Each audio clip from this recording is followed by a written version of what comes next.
Ikiwa imesalia siku moja kabla ya maadhimisho ya kilele cha wiki ya maji duniani, jamii imetakiwa kuhakikisha inatunza vyanzo vya maji kwa kupanda miti na kuchukua hatua madhubuti ili kuhakikisha vyanzo hivyo vinadumu na kuwa na manufaa kwa sasa na kwa vizazi vijavyo.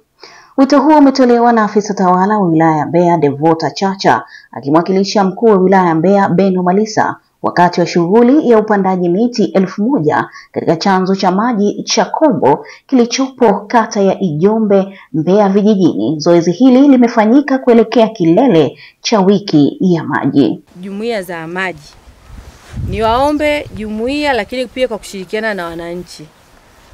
Ile eneo tulilonalo ni eneo la kwetu sisi na vizazi vyetu na tumelikuta, si ndio? Kwa hiyo niombe tuendelee kulitunza eneo hili kwa sababu ndio chanzo kikuu cha maji ambayo yanatawanyika kwenye maeneo yote na tunaweza kufanya nini? Kuyatumia. Mmeona hapa tumeamua mpaka TARI, kituo cha TARI, si mnakijua? TARI Uyole na wenyewe wana kibali cha kutumia haya maji. Kwa hiyo tutunze haya maji. Kile kituo cha TARI Uyole ndio kitovu cha upandaji wa mbegu nchini Tanzania kwa ukanda wa huku. Kwa hiyo wakikosa maji ina maana sisi tutakosa nini?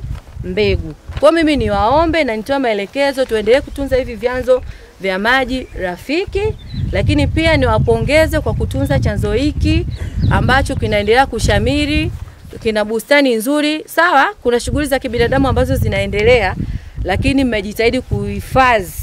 Kwa upande wake afisa mahusiano wa bodi ya maji bonde la Ziwa Rukwa Tadeus Ndeseio amesema kuwa bonde hilo bado linakabiliwa na changamoto mbalimbali ikiwemo wananchi kuingilia vyanzo vya maji, hali inayosababisha ugumu katika utendaji kazi. Hata hivyo, amebainisha kuwa hatua mbalimbali zinachukuliwa ili kukabiliana na changamoto hizo na kuhakikisha uhifadhi endelevu wa vyanzo vya maji unadumu. Wananchi wanapenda kulima mpaka kwenye vyanzo vya maji, shughuli za madini, shughuli za ukataji wa miti, zote hizo ndio changamoto ambazo zilizopo kwenye vyanzo vyetu vya maji. Sisi kama bodi ya maji bonde la Ziwa Rukwa ambapo tumepewa dhamana ya kusimamia vyanzo vya maji, tunayo mikakati mingi ya kuhakikisha vyanzo hivi vinalindwa.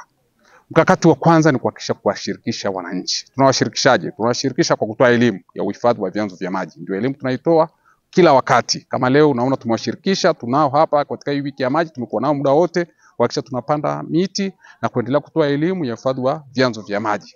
Lakini tumeendelea kutambua maeneo yote ya vyanzo vya maji ili tuyajue na kuhakikisha haya sasa tuyainishe na kuendelea kuyatunza.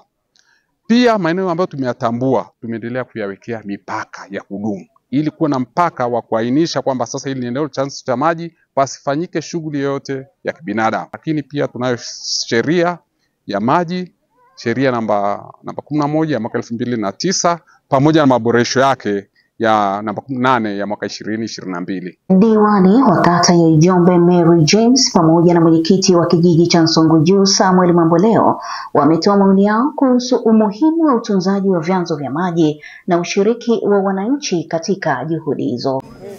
Kwa kata yangu ya Ijombe kiujumla, wananchi wako vizuri kwenye kutunza vyanzo vya maji, ijapokuwa hawawezi kuwa 100% kwa kila eneo. Kuna baadhi ya wananchi huwa wanakaidi, lakini kuna sheria pia ambazo kila kijiji zimejiwekea.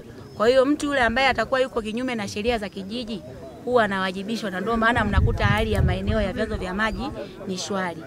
Adhabu ambazo huwa tunaanza nazo, kwanza tunazungumza nao kawaida. Kama tukiona mtu labda ameingia kwenye chanzo, tunamuita ofisini, tunazungumza naye. Asiposikiliza la kuzungumza naye, basi tuna utaratibu wa kuwatoza adhabu. Ambaye ameingia kwenye vyanzo vya maji, adhabu yake ni 25,000. Asiposikia hicho, basi tuna utaratibu wa kuwapeleka mahakamani. Maadhimisho ya wiki ya maji nchini yanatarajia kufanyika kesho Machi 22, yakiwa sehemu ya jitihada za kuungana na mataifa mengine duniani katika kutathmini utekelezaji wa miradi ya maji, mafanikio yanayopatikana, changamoto zilizopo na mikakati ya kuboresha na kuimarisha huduma ya maji safi na usafi wa mazingira pamoja na usimamizi wa rasilimali za maji nchini.